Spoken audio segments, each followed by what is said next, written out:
నమస్కారం నెట్ కుమార్ గారు. నమస్కారం సార్, విజయ్ గారి పార్టీ అయిన టీవీకే పార్టీకి సంబంధించి వారం వారం ప్రచారం అనేది జరుగుతుంది. సో ఈ ప్రచారం మూలంగా పోయిన వారంలో సుమారు 40 నుంచి 45 మంది చనిపోవడం జరిగింది. ఆయన్ని చూడడానికి కావచ్చు లేదా ప్రచారం పాల్గొన్న వాళ్ళైనా. మరి దీనికి గల కారణం ఏంటంటారు? ఎవరి నిర్లక్ష్యం అంటారు? వాళ్ళ ప్రాణాలకి ఖరీదు ఎవరిస్తారంటారు? ఇప్పుడు ఒకటమ్మా, విజయ్ దళపతి గారు ఒక బిగ్గెస్ట్ హీరో. తర్వాత ఆయన రాజకీయాల్లోకి వచ్చాడు. రాజకీయాల్లో లక్షలాది మంది, ఊహించిన కంటే లక్షలాది మంది జనం వస్తున్నారు. ఓట్లు వేస్తారు, ఓట్లేరు తర్వాత విషయం. కానీ ఆయన చూడటానికి వస్తున్నారా, ఓట్లు వేయటానికి వస్తున్నారా, ఆయన మాటలు వినటానికి వస్తున్నారా, లక్షలాది మంది ప్రాణం పెట్టి మరి వస్తున్నారు. వస్తున్నప్పుడు మనం భద్రతా వైఫల్యాలని మనం చూసుకోవాల్సిన బాధ్యత ఉంది. భద్రతా కారణాలు చూసుకోవాల్సిన బాధ్యత ఉంది. పోలీసులకి ఎంత అవసరమో, ఇంటెలిజెన్స్ రిపోర్ట్ ఎంత అవసరమో, పార్టీ విజయ్ గారికి కూడా అంతే చూసుకోవాలా. పార్టీ నాయకులు కూడా చూసుకోవాలి. ఎంతమందికి అక్కడ పడతారు, ఎంతమంది వస్తున్నారు, మనం ఎలా పర్మిషన్ తీసుకున్నాము, వాళ్ళకి ప్రాణాపాయం వస్తే ఏంటి పరిస్థితి. మనం టోటల్గా 7 గంటలు లేట్ వచ్చామంటున్నారు. 7 గంటలు లేట్ వస్తే మనకి ఏం జరుగుతుంది, మనకు నాయకుడు వచ్చేస్తే మనం ఎక్కడ తొక్కుసలాట జరుగుతుంది, తొక్కుసలాట జరిగితే అంబులెన్స్ ఎలాగెళ్తుంది, ఇవన్నీ కూడా ఆ రూట్ మ్యాప్ ఏంటి ఆలోచించుకోవాల్సిన బాధ్యత పోలీసుల మీద ఉంది, పార్టీ మీద ఉంది, విజయ్ గారి మీద ఉంది.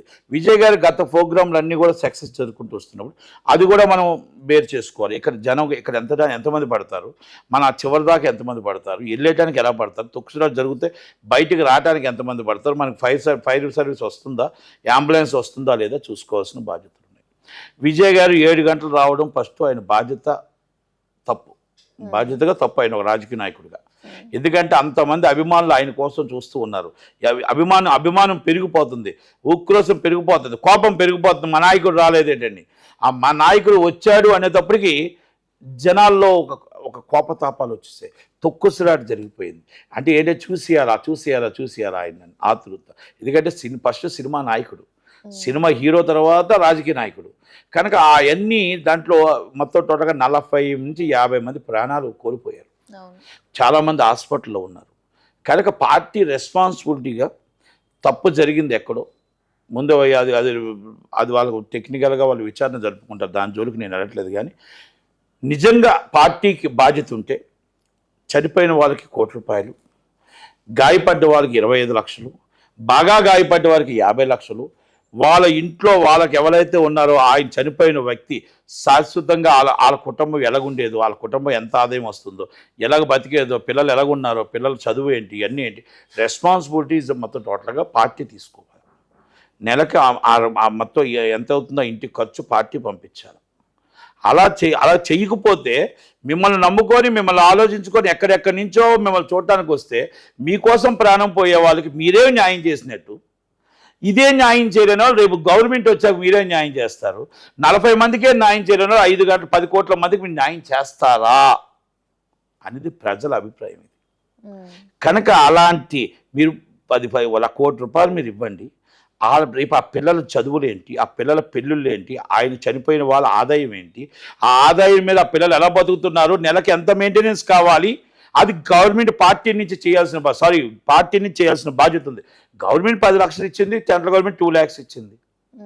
వాళ్ళ జీవితం అంతేనా, వాళ్ళ లైఫ్ అంతేనా? మీ దగ్గరకు వచ్చి మిమ్మల్ని చూడటానికి వచ్చి వాళ్ళ జీవితం నడి రోడ్డు మీద పడిపోయింది, వాళ్ళ కుటుంబం రోడ్డు మీద పడిపోయింది.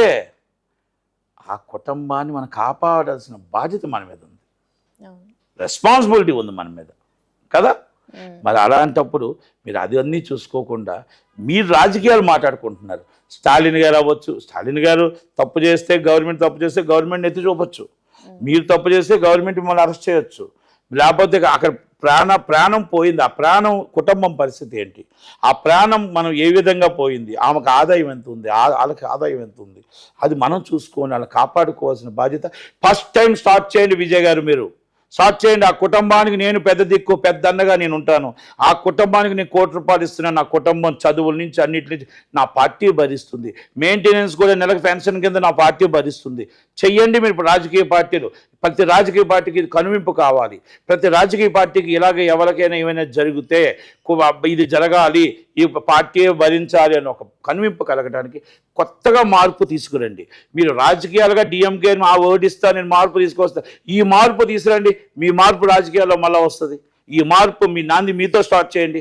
మీరు నిజంగా చేయగలుగుతారా? నిజమైన రాజకీయ నాయకుడైతే, నిజమైన ప్రజలకు సేవకుడైతే మీరు ఈ పని చేయండి.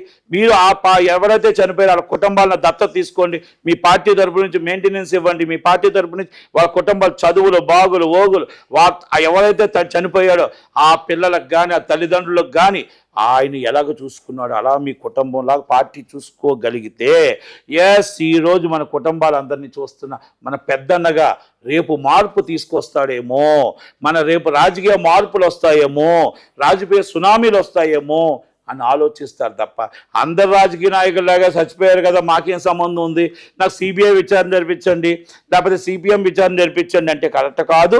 విజయ్ గారు మార్పు అనేది మీ దీంట్లో తీసుకురండి, మార్పు అనేది ఈ విధంగా తీసుకురండి. మీరు నిజమైన రాజకీయ నాయకుడైతే, మీరు సినిమా హీరో నుంచి మీరు నిజంగా మార్పు కావాలనుకుంటే ఇక్కడి నుంచి నాంది పలుకుతే బాగుంటుంది తప్ప మీరు నాంది పలకలేనప్పుడు ఈ 40 మందిని పట్టించుకున్న 10 కోట్ల మందిని మీరేం పట్టించుకుంటారు అని ఇది ప్రజల అభిప్రాయం. కనుక తొక్కుసలాట్లో చనిపోయిన వాళ్ళకి ₹1 కోటి ఇచ్చి పార్టీ ఆదుకుంటుందా లేదా స్పష్టంగా మీరు చెప్పవలసిన బాధ్యత మీ మీద ఉందనేసి దాని మీద ఇది విచారణ జరుగుతుంది. చట్టం తన పని తను చేసుకుపోతుంది.